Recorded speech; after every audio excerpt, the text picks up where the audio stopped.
warahmatullahi wabarakatuh. Perkenalkan, nama saya Safa Afrestiatin. Saya dari kelompok 7 akan mempresentasikan tentang pengertian Al-Makki dan Al-Madani. Yang pertama ialah definisi Al-Makki. Secara umum, Al-Makki dan Al-Madani adalah ilmu yang membahas tentang ayat-ayat atau surat-surat yang diturunkan di Mekah atau di Madinah. Sebagian ulama menetapkan lokasi turunnya ayat atau surat sebagai dasar penentuan Al-Makki dan Al-Madani, sehingga mereka mendefinisikan Al-Makki adalah ayat atau surat yang diturunkan di Mekah, sedangkan Al-Madani adalah ayat atau surat yang diturunkan di Madinah. Yang kedua adalah karakteristik Al-Makki dan Al-Madani. Untuk bisa membedakan ayat-ayat yang masuk dalam kategori Makkiyah dan Madaniyah melalui ciri-ciri spesifik dalam menguraikan kronologis Al-Quran. Yang pertama, karakteristik dari Makkiyah. Yang pertama, di dalamnya terdapat ayat sajdah. Yang kedua, ayat-ayatnya dimulai dengan kata kala. Yang ketiga, dimulai dengan ya ayyuhan nas. Dan tidak ada kalimat ya ayyuhalladzina amanu. Karakteristik yang keempat pada Makkiyah adalah ayat-ayatnya mengandung kisah para nabi dan rasul dan umat-umat terdahulu kecuali surat Al-Baqarah. Yang kedua adalah karakteristik dari Al-Madaniyah. Yang pertama adalah mengandung ketentuan faraid dan had.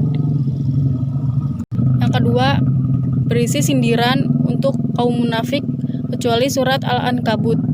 Yang ketiga, mengandung uraian perdebatan dengan ahli kitab Yahudi dan Nasrani yang berisi seruan menuju Islam. Cukup sekian yang bisa saya jelaskan. Selanjutnya akan dilanjutkan dengan partner saya. Kurang dan kurangnya saya mohon maaf. Wassalamualaikum warahmatullahi wabarakatuh. Assalamualaikum warahmatullahi wabarakatuh. Nama saya Basriani.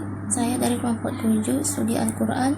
Saya akan mempresentasikan tentang perbedaan antara Al-Makki dan Al-Madani serta teori penentuan Makkiyah dan Madaniyah. Kata Al-Makki berasal dari kata Mekah dan Al-Madani berasal dari kata Madinah.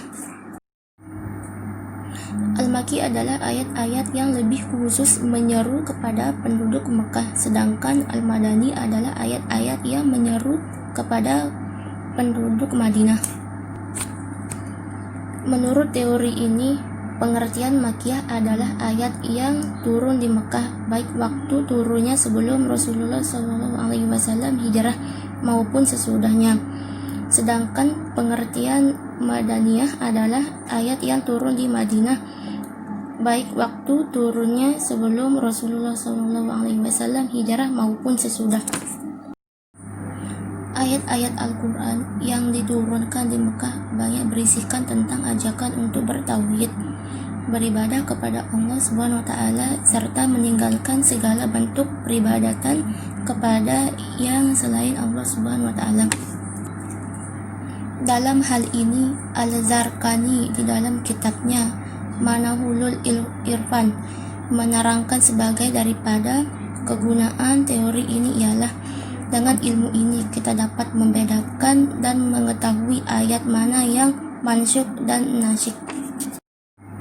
Dengan ilmu ini pula kita dapat mengetahui sejarah hukum Islam dan perkembangannya yang bijaksana secara umum. Ilmu ini dapat meningkatkan keyakinan kita terhadap kebesaran, kesucian, dan keaslian Al-Quran karena melihat besarnya perhatian umat Islam. Sekian dari presentasi saya. Assalamualaikum warahmatullahi wabarakatuh. Assalamualaikum warahmatullahi wabarakatuh. Perkenalkan, nama saya Julia. Saya akan menjelaskan tentang perselisihan para ulama mengenai kategori Al-Makki dan Al-Madani. Dan saya juga akan menjelaskan tentang tujuan dan manfaat mempelajari Al-Makki dan Al-Madani.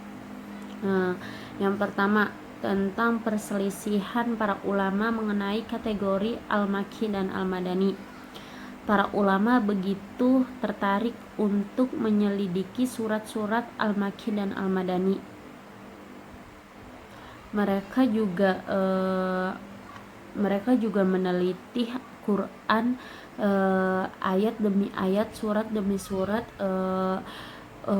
untuk diterbitkan sesuai dengan nuzulnya, dengan memperhatikan waktu, tempat, dan pola kalimat. Bahkan lebih dari itu, mereka mengumpulkan antara waktu, tempat, dan pola kalimat. Dan itu sikap para ulama kita untuk melakukan pembahasan-pembahasan terhadap aspek kajian Quran lainnya. Selanjutnya, tujuan dan manfaat mempelajari Al-Makki dan Al-Madani. Tujuannya adalah untuk meyakini bahwa Al-Quran adalah kalam Allah, untuk mempermudah memahami Al-Quran, untuk mengetahui kronologis penurunan syariah yang berangsur-angsur, dan untuk mengetahui perjalanan Rasulullah. Dan yang terakhir, manfaat mempelajari Al-Makki dan Al-Madani. Manfaatnya adalah satu, mempermudah dalam menafsirkan ayat-ayat Al-Quran. Kedua, untuk meresapi gaya bahasa Al-Quran dan digunakan untuk berdakwah menuju jalan Allah. Ketiga, mengetahui sejarah hidup Nabi Muhammad SAW melalui ayat-ayat Al-Quran, mengetahui keindahan bahasa Al-Quran dan menjadi khazanah ilmu-ilmu Islam. Dan yang terakhir, membedakan antara nasakh dan nansukh ketika terdapat dua buah ayat Makkiyah dan Madaniyah.